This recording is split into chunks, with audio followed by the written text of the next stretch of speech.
Cameron Teague Robinson, The Athletic. Jim, when you look at Maryland and see Taulia, what stands out about him from this year, and that maybe he's grown and improved on from last year? Did you say the quarterback? Yeah. You know, he's always been a dynamic player. I mean, he creates offense. He has a really strong arm. You know, he can make the throws from sideline to sideline. You know, he hurt us with some plays last year. I just think he's a great player, but he's also making good decisions. You know? Getting pressure on him, they've only given up 3 sacks this year. How do you generate pressure for a guy like that? You know, you have to try to keep him off balance.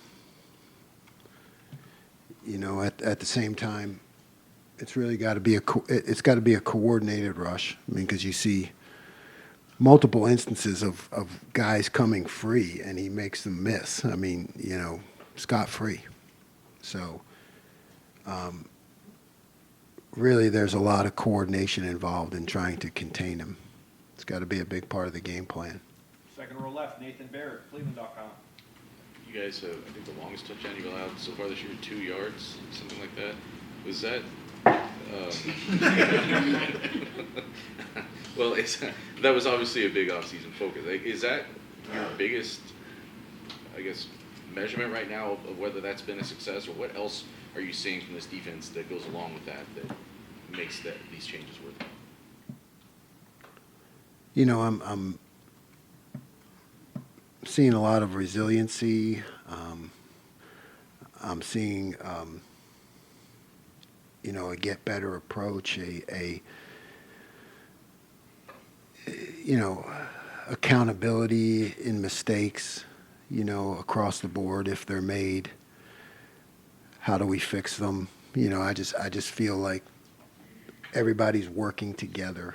You know, that's the biggest thing. You know, it's always, what have you done for me lately? You know, that we need to focus on and keep pressing forward. But like, there's enough good things that we can look at and say, hey, look, this was good, you know. And there are enough things that we can fix, you know, to always stay hungry. Last year you used Tommy so relentlessly in the blitz, and you said last time we talked to you about how much you think you're blitzing less than you ever have before. How do you still, I guess, use him as the weapon you want him to be if you're not using him as much in that capacity? Yeah, we're using him more to be, you know, a quarterback on the field. That's really he's become that guy that can see things that I see, you know, think like me, and you know, he can make changes and adjustments on the field. So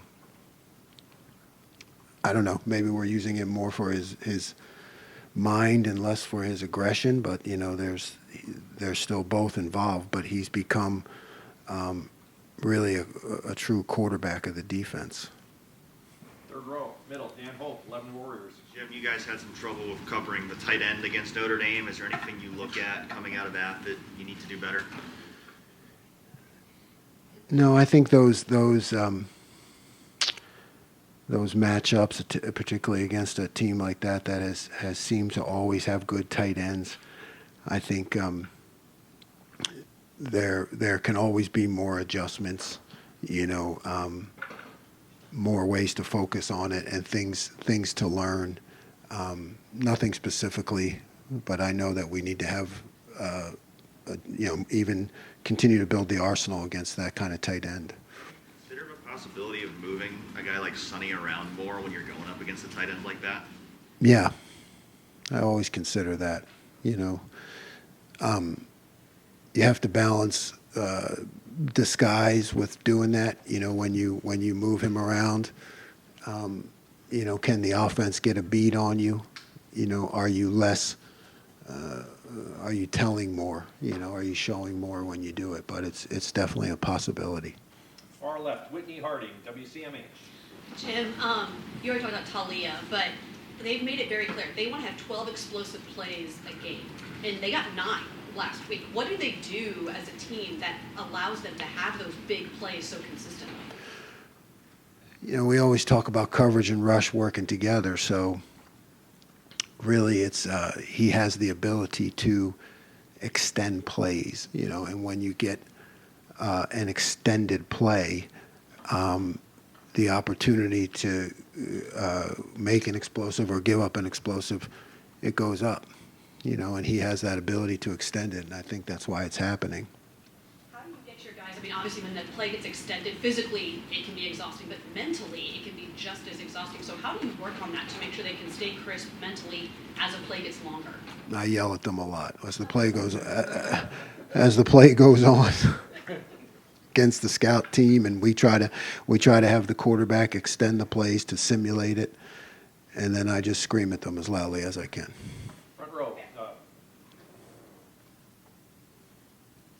Bill Rabinowitz, Columbus Dispatch. Jim, you said right after the Notre Dame game that it was good to be able to learn from a win. You held them to 14 points, but they did control the ball. What did you learn when you watched the tape, and what's been the emphasis since then? You know, I saw some things, you know, that I needed to adjust, I guess you would say. You know, I think that some of those long drives, I could have adjusted better to some of the things they were doing with motioning the tight end, you know, and creating extra gaps. It's just really on me to keep learning and getting better at it. Tylee seems to have kind of gotten that consistency that everyone's been talking about. Is that what you're seeing? How effective has he been? Yeah, I mean, like he missed some time early, so when you look at reps, you know, they all count, and you go back to camp and things like that. So he's like actually still behind in reps when you look at, you know, most of the time all we do is practice. So it seems to me that the more reps he gets, it's that game shape, and he's able to extend himself, you know, and keep his athletic ability going into the fourth quarter. Dave Biddle, 24/7 Sports. Jim, you were saying, you know, getting pressure is obviously important with a quarterback like this. What else are some keys to slowing down Tagovailoa? Like mixing up things in the secondary, just what are some keys to slowing him down? Yeah, you've got to present some different pictures. You know, it's kind of like a catch-22. You present different pictures, and he holds the ball longer, you know. So, you know, it's presenting pictures, but then having a coordinated rush. You know, it's not like a typical quarterback where you say, hey, let's present some different pictures, get him to hold the ball, and just go after him, you know, mix it up and go after him. Can't do that with him, because if you present different pictures and he holds the ball, you know, now you better be coordinated with your rush. So it is different. Are they pretty similar offensively to what they were last year, or have they made any major changes? No, they're pretty similar. Doug Maurice, the Kings of Columbus. Jim, I think this is right. In the Notre Dame game, JT was on the right side over the left tackle most of the game, almost the entire game. But then he makes the play on the opposite side. He's lined up on knocking down the screen. How does something like that happen? Is there a decision? How did it come to be that he was there at that time? No, I mean, yeah, he knocked down the screen, and he had the TFL, right? He made 2 really, really big plays. No, Coach Johnson has his plan, and he works it beautifully. So that was a situation where you really prefer. I mean, you're on that hash mark. You do prefer JT to be there, you know, against a non-scrambling quarterback, because he's a playmaker a lot of times into the boundary, because he seems to do a lot of good things in there, you know, because he plays the pass sometimes, he drops, you know, he's just a really versatile athlete to have into the boundary there in that situation. And obviously you guys were so good in the first half. You're talking about the 2 drives that they did have. Did you just think that maybe you guys wore down a little bit in that moment? Did you get tired? A No, I little don't bit, think we or- wore down. I think we gave up some bad plays. You know, maybe had a penalty, if I can recall. You know, had some bad plays. You know, and like I said, I think I learned a lot from it too, in terms of adjustments in the running game that we need to make. Front row right, Austin Ward, Rivals, the podcast. Jim, you can find numbers that say that the pressure rate has been better than most throughout the first 4 games, or you could take some and say, well, the sack total is pretty low. They're not getting to the quarterback as much as they might want. If you're evaluating this, what's the metric that's most important to you? Winning third down, winning fourth down, and limiting explosive plays. That's the most important thing. So we seem to be on a good track with that. We want to keep that up. Everybody loves a lot of sacks. So do I. I think when I was younger, I was probably driven more by that. Like, how can we get more sacks, more negative plays? But the bottom line is eliminate the explosive plays, win on third and fourth down. So that's what we got to continue to focus on. You mentioned this, called it the coordinated rush a few times. In your mind, what does that mean to us amateurs on the outside of coordinated I can't rush? tell you that. I could tell you, but I'd have to kill you. That's a secret. That's a secret. Okay. We talk about it after the season over a cigar or something. Yeah. Deal. If it works. If it doesn't work, then, I'm sure you won't want to talk to me. Okay, there you go. Tim May, Letterman Row. Yeah, well, following up on that, Coach Day was in here a while ago, and he basically indicated you've got all these blitzes you'd like to throw at people. I don't know what do you want to call it, repertoire, but do you find yourself holding back or being I don't know if conservative is not the right word, but what is that sense you have about yourself right now so far into the season from what you'd really like to throw at people? Yeah, the honest answer is yes. Yes. But what matters is what works. You like to have enough because if you need to enact it, you want to be able to enact it, right? So there's always that balance of practice time, like how much do I work on all these things that I have or I'd like to do, because someday we're going to need it, and and how much is it like, what? Stay on course, stay with the plan, limit the explosive plays, win third and fourth down, so yes, but the answer is yes. It's a constant battle fought just by myself somewhere. Yeah, that's it. Voices in your head going on. Yes.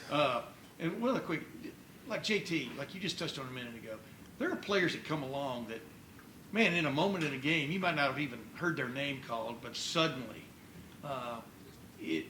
what is that like to coach a player, I guess, like that?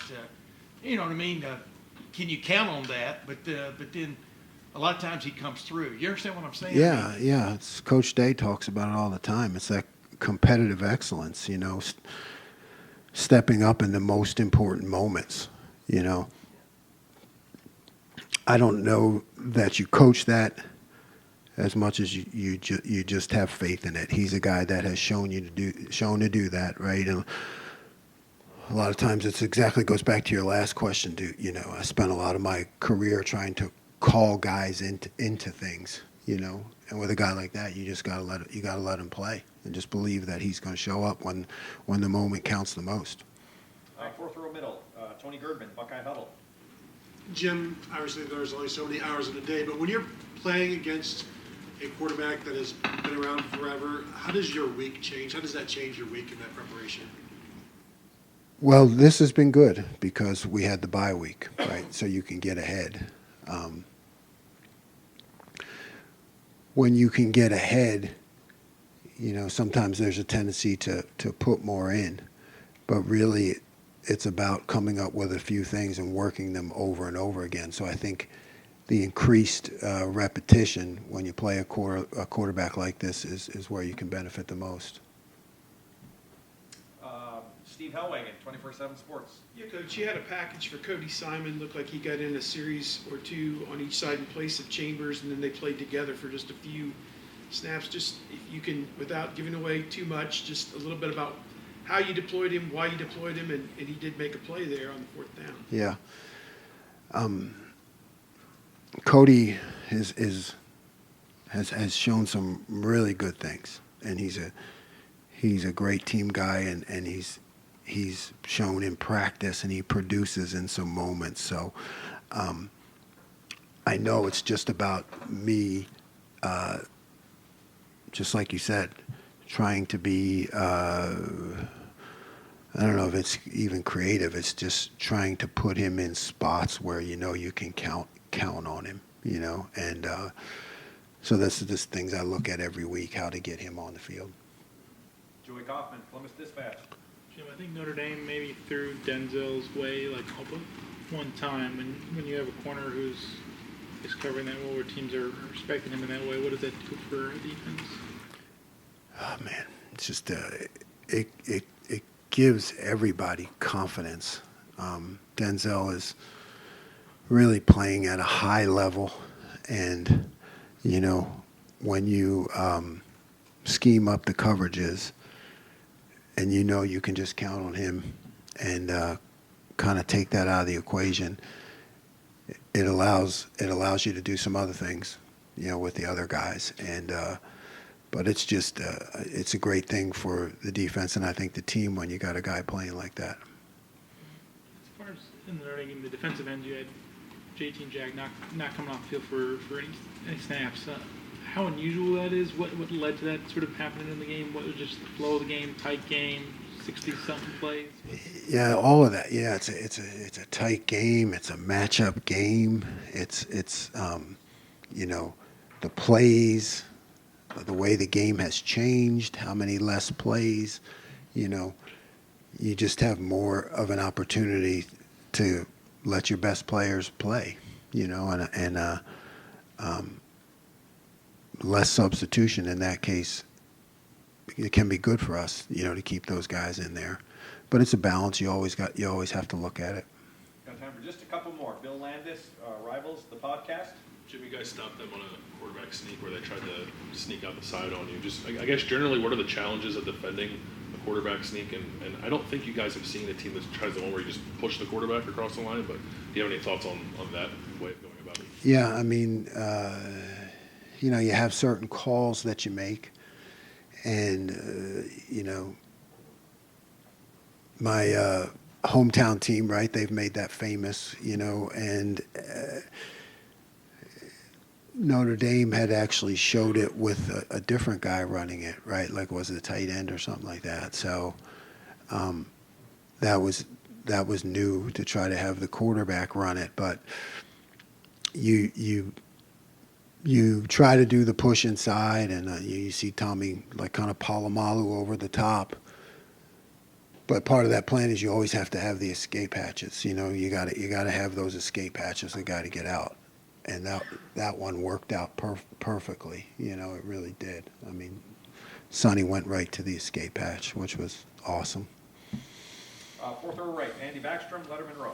I know when we talk about the safeties moving around, being able to play all three spots, we're often talking about Sonny. But with Josh and Lathan and having moved them a bunch around the boundary, up high, back and forth, what kind of dynamic is that to help your defense, and how has that helped so far? Well, it just helps because of knowledge of the system, right? You got to be safeties when they can see the whole forest through the trees. Then they know what's going on, and they play some over there. They know what's going on that side, and they just have a better understanding of the entire defense. And that's what you want your safeties. You want your safeties to really understand all the details, no matter where they're lined up. And I think when you can move them around a little bit, that helps. It just helps their learning. Right next door, Spencer Holbrook, letterman row. Jim, on the other side of Denzel, how have you evaluated the way that Davison has played so far and then Jordan in the slot? Davison, very aggressive, very aggressive. I think, you feel him out there, you feel his presence there. He's continuing to get better, but he's aggressive. And, you can count on him to show up in the running game, which is a big deal there into the boundary. And Jordan is really talented, moving to that nickel position is really, it's not that easy, the nickel corner, or, you want to have a guy there with corner skills, but then there's a myriad of adjustments that go with it. So he's just continued to improve. He's going to get better every game. And two and done, Pat Murphy, 24/7 Sports. Steve asked you about Cody. Joey asked you about the defensive ends.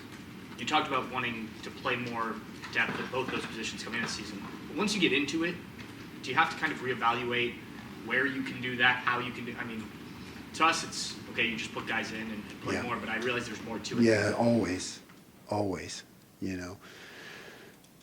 You're constantly weighing. Hey, we want to play more guys. I want to play more guys. You want more guys to play, and then you find yourself falling back into certain people at certain times. So yeah, there's what's working, versus what you want to do, and most of the time as a coach, you're going to stick with what's working. And we'll close out far right, Adam King, WBNS. You go through fall camp, the off season, but there's kind of an intangible to when you win a game like that on the road up at Notre Dame. When you look at that locker room afterwards, and I guess throughout the bye week, do you see this kind of defense bonding together more, saying, hey, look, this is all we worked for? Yeah, I mean, that belief amongst players, it's exactly like you talk about in our game. It's all good to talk about, but, until you actually do it on the field, you want to talk a game, you want to envision the game, then it's either you do or you don't. And the more you do, the better you feel and the more you believe. Coach, the answer in the locker room after. Nope. Coach, I got No. one more in. Jeremy Birmingham, Rivals, the podcast. Jim, because Steele and Tommy have been so reliable and so good, whenever they have a game that maybe looks off, I think it stands out to people maybe more than other guys. Was there something specific that Notre Dame was doing that made them look so out of place at times, or is that a consistent issue with the more physical offensive lines getting to them? Yeah, How do you break that down? You're right on. They,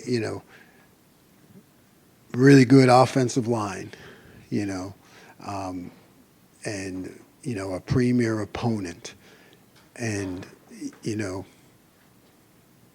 they can play better.